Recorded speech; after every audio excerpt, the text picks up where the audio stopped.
Olá, meu nome é Diego Moraes, sou mentor de filosofia e o vídeo de hoje vamos abordar esse livro de Giovanni Reale chamado Saber dos Antigos.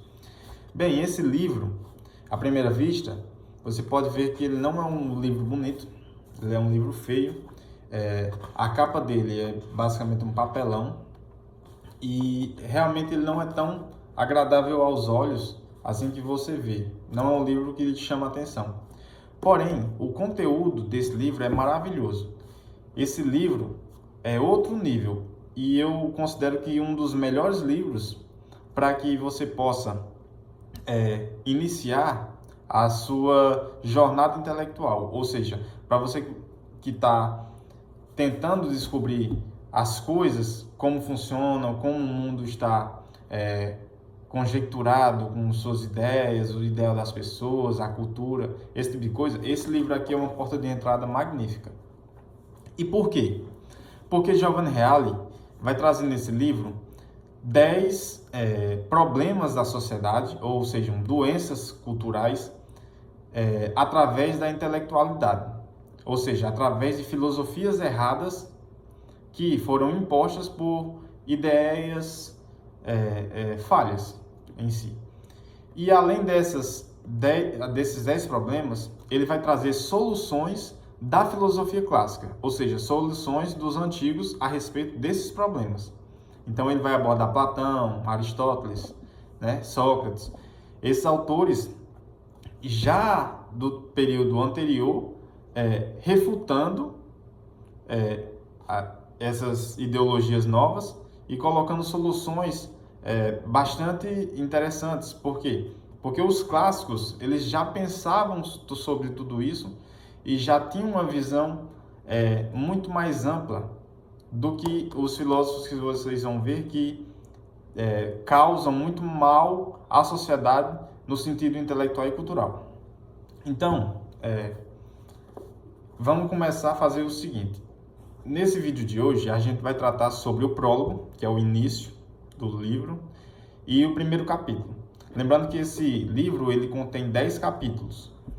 E eu tenho um resumo de cada capítulo aqui feito por mim. E a ideia é que a gente vai lendo o resumo e aí a gente vai pegando cada ponto mais importante e destrinchando aqui com vocês. Então vamos lá. Vamos começar. O prólogo tem o seguinte título: O niilismo, raiz dos males do homem de hoje. Bom, no livro, temos em seu início o prefácio e o prólogo, que dão uma base do que será encontrado posteriormente no mesmo. Dessa forma, o autor Giovanni Reale demonstra no prefácio algumas diferenciações entre as distopias 1984 e Admirável Mundo Novo, onde ele diz que a segunda previu melhor o que aconteceria no mundo moderno, estando assim mais próximo da nossa realidade devido à sua base filosófica de destruição da liberdade não perceptível à massa comum. Então, aqui o Giovanni Reale, ele primeiro destaca 2 livros interessantes que falam sobre distopias, o 1984 e o Admirável Mundo Novo. Esses 2 livros, eles têm basicamente um ideal de mundo distópico, só que com algumas diferenciações. 1984, ele mostra um mundo cruel, um mundo persecutório, um mundo que é regido por autoritarismo e que realmente as pessoas sofrem. As pessoas sofrem na pele a mudança de vocabulário, as pessoas sofrem na pele as restrições colocadas pelo Estado, pelo governo, E esse autoritarismo grande que persegue as pessoas. Já no Admirável Mundo Novo, o livro ele trata mais de uma coisa mais camuflada, certo? Um autoritarismo mais camuflado, ou seja, as pessoas perdem grande parte de sua liberdade, mas ainda contém traços de felicidade, ainda tem sentimentos bons, ainda conseguem, de certa forma, viver bem, agradavelmente. E essa sociedade, ela é muito mais perigosa, porque ela está muito menos atenta aos malefícios produzidos por esse autoritarismo camuflado de ideais bons, felicidade, entre outras coisas. Então, no Admirável Mundo Novo, você vê que tem a ideia de que o produtivismo tecnológico vai resolver todas as soluções dos problemas humanos. Então, assim, quanto mais tecnologia, quanto mais ciência, quanto mais coisas que colocam o homem na tentativa de administrar, digamos assim, entre aspas, a natureza e tentar fazer o paraíso terrestre, quanto mais a sociedade se aproxima disso, mais felicidade, mais senso de que o homem está tranquilo, está seguro. Ou seja, é uma troca de liberdade por segurança, mas que envolve outros aspectos. Ou seja, tudo aquilo que é o bem, a verdade e a beleza foram sufocados e foram tirados de lado. Então as pessoas não conseguem mais ver o que está além dos seus olhos. Ou seja, as pessoas não conseguem mais tentar imaginar um mundo sem esse materialismo. Porque as pessoas estão envolvidas no materialismo, nas coisas, né? No carro, na casa, nas coisas que são mais levadas ao traço da tecnologia e da economia. Bom, seguindo. No prólogo temos a ideia do niilismo como a raiz dos males do homem moderno.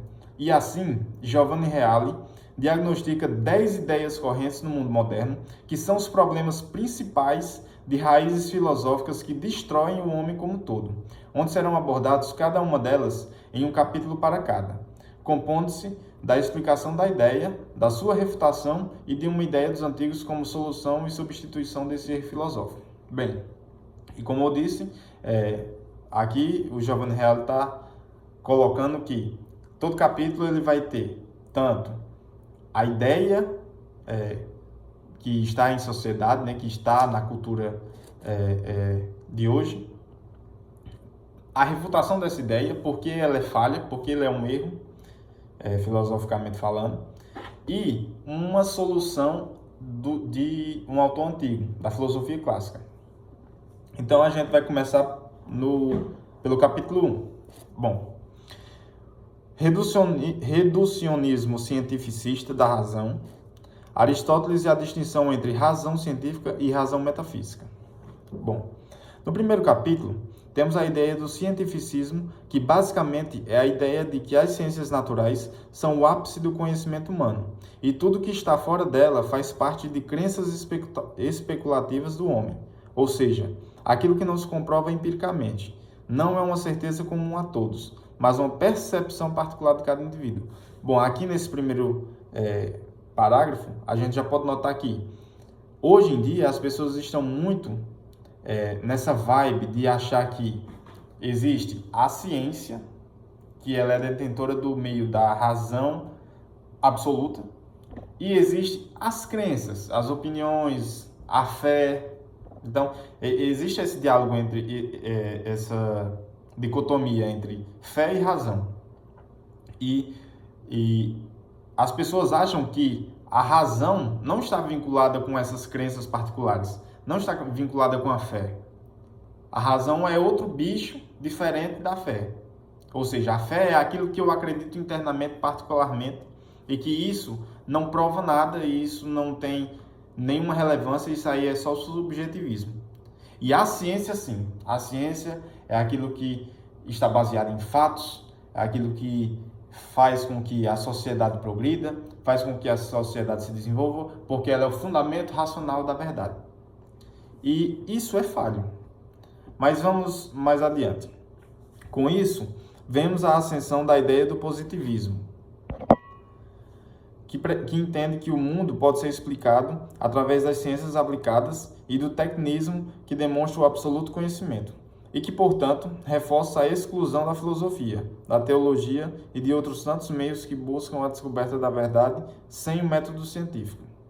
Em sequência, vemos Giovanni Reale demonstrar vários argumentos contrapostos à ideia do positivismo, por estudiosos diversos, porém com ressalvas de que todos eles estão incompletos, em alguma medida por estarem raciocinando a partir da visão positivista, que os deixam atrelados sob esse círculo positivista de compreensão do conhecimento. Ou seja, O cientificismo, que é uma ideologia baseada sobre a ciência, ou seja, que a ciência pode explicar tudo, que a ciência é praticamente um novo Deus, quando você coloca essa ideologia, até a refutação dela, como a cultura está muito embebida disso, até você refutar ela é difícil, pois os autores que tentam refutar o cientificismo, eles também partem de pressupostos cientificistas. Ou seja, eles meio que, não, o cientificismo não pode ser alegado como verdade absoluta, porque ele precisa de vários pressupostos, postulados, ele precisa ser avaliado, analisado, tem que ter uma série de fatores que envolvem a ciência. Só que a pessoa parte do pressuposto que, a partir do momento que esses postulados, essas coisas são verificadas, e isso tem validade total. Então, você está partindo de um pressuposto já errôneo. Ou seja, esse argumento, ele parte sendo cientificista, mesmo que critique o cientificismo de alguma forma. Vamos lá. Dos argumentos apresentados, o melhor de longe está em Karl Popper, que propõe um novo paradigma de avaliação científica onde se estabelece a mudança do fundamento de verificabilidade para o novo fundamento de falsificabilidade, que significa que, para algo ser considerado científico, deve haver um parâmetro de possibilidade de falsificabilidade, pois, caso não haja, isso seria uma pressuposição absoluta que independeria do método científico e comprovação empírica. Com isso, abre-se a margem necessária para mostrar que a ciência produz apenas meios ou ferramentas que buscam ampliar e contribuir para o horizonte do conhecimento, pois a sua transitoriedade modifica ao longo do tempo as suas teorias e sua validade pressupõe uma subjetividade. Ou seja, Karl Popper, ele coloca aqui, o princípio que norteia a ciência, ele não pode ser a verificabilidade. Ele transforma, ele muda o parâmetro para o fundamento da falsificabilidade ou falseabilidade. E o que seria isso? A falseabilidade seria aquilo que eu posso provar que é falso, esse objeto de estudo, né? Ele pode ser científico. Então, por exemplo, uma suposição. Eu digo que no espaço sideral existe um macaco nesse momento voando. É possível que eu comprove isso empiricamente? Não. Eu não tenho uns instrumentos específicos para fazer essa análise. Ao mesmo tempo que eu não posso falsificar ela, não posso dizer que ela é falsa. Por quê? Porque como eu não tenho como chegar lá, eu não posso dizer que isso é uma mentira. Mas, logicamente, isso tá bem óbvio que é uma mentira, tá bem óbvio que isso não é verdade. Mas, ao mesmo tempo, eu não consigo provar que não é. Então, isso deixa de ser científico. Então, a ciência, de certa forma, ela barra em pressupostos lógicos. Ou seja, a ciência, ela está numa espécie de redoma em que uma teoria, ela busca falsificar a outra. Ou seja, para que ela seja válida, ela tem que acabar com aquele castelo de cartas que foi feito da outra ciência. Além disso, essa necessidade de que tudo que for afirmado possa ser provado o contrário também. Então, por exemplo, eu posso provar Deus através da ciência? Não. Eu só posso provar Deus através de razões lógicas. Por quê? Porque o empirismo, ele necessita de instrumentos que comprovem as afirmações científicas. E como é que eu vou comprovar? Qual é o instrumento que eu vou comprovar que Deus existe? Não existe instrumento para isso. Por quê? Porque Deus é muito maior do que a nossa realidade. Então, a gente não, como ser finito, a gente não tem como comprovar um ser infinito. Até pela substância do ser, isso é impossível. Além disso, o cientificismo, ele está errado por quê? Porque a própria ciência, ela não se prova a si mesma através do método científico. E essa é uma grande ironia, porque a ciência, ela não tem a capacidade de avaliar a própria ciência pelos métodos científicos, ou seja, ela não tem como se avaliar empiricamente. E nessa lógica, a gente vê que toda a ciência, ela só pode ser construída através de postulados filosóficos. Então, essa ideia de que o filósofo só fala besteira, o verdadeiro racional, a verdadeira pessoa que está falando a verdade, que tem um entendimento sobre as coisas, é o cientista. Porque o cientista, ele analisa as coisas com instrumentos verificáveis, com métodos empíricos. Só que, meu caro, esse empirismo, ele pressupõe vários postulados filosóficos, porque se você tira tudo isso, você não pode fazer nenhum tipo de experimento científico. Entendeu? Então, se você não consegue analisar todas as coisas que estão por trás desse entendimento científico, você não entende que a ciência é só um parâmetro pequenininho que tenta pegar partes da realidade ou partes do ser que está envolvido na realidade. Vamos dar prosseguimento.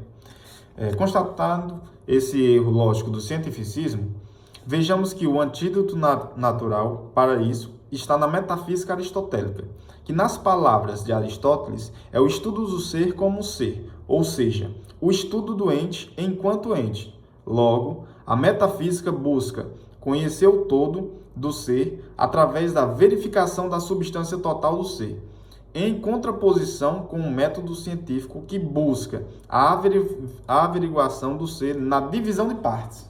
Foi o que eu acabei de falar. Ou seja, na migração do todo e seu complexo inteiro para o particular e suas especificações. Ou seja, o que é a metafísica de Aristóteles? A metafísica é o estudo do ser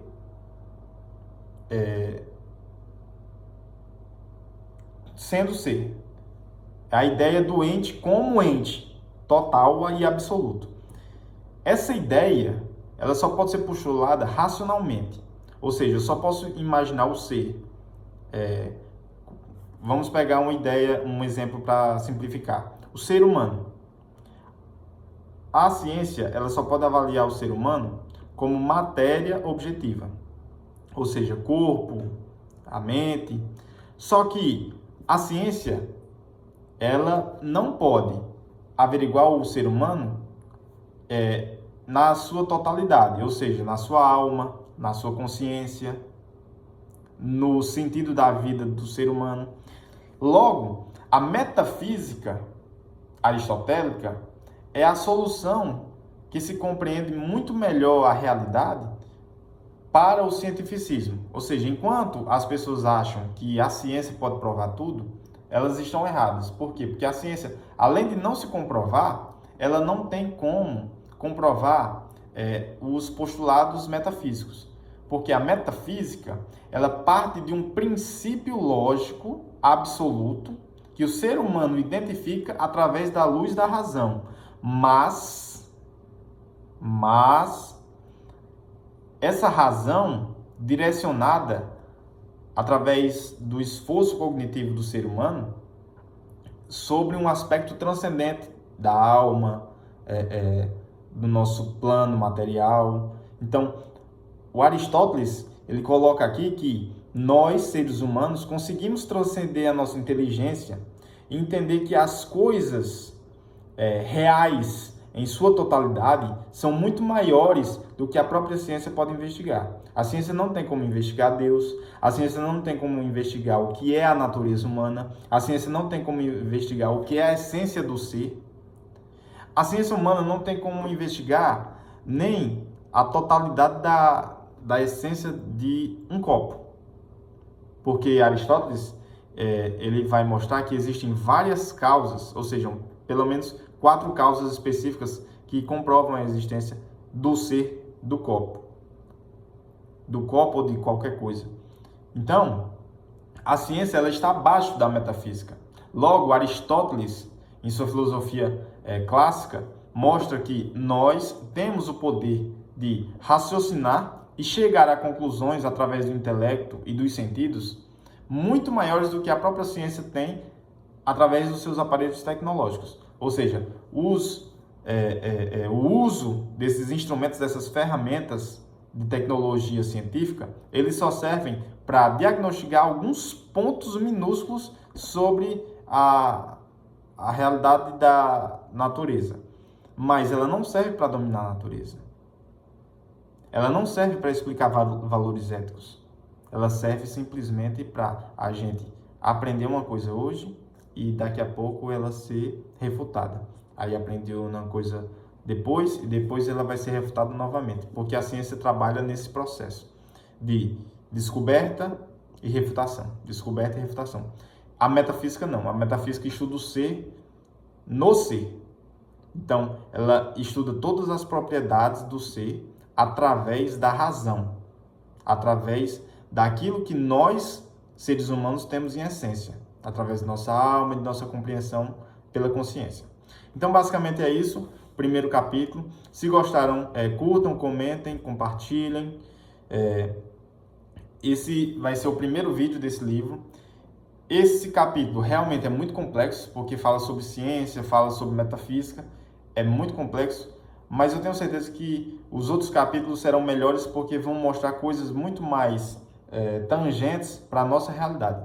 Então, que Deus vos abençoe a todos e até a próxima.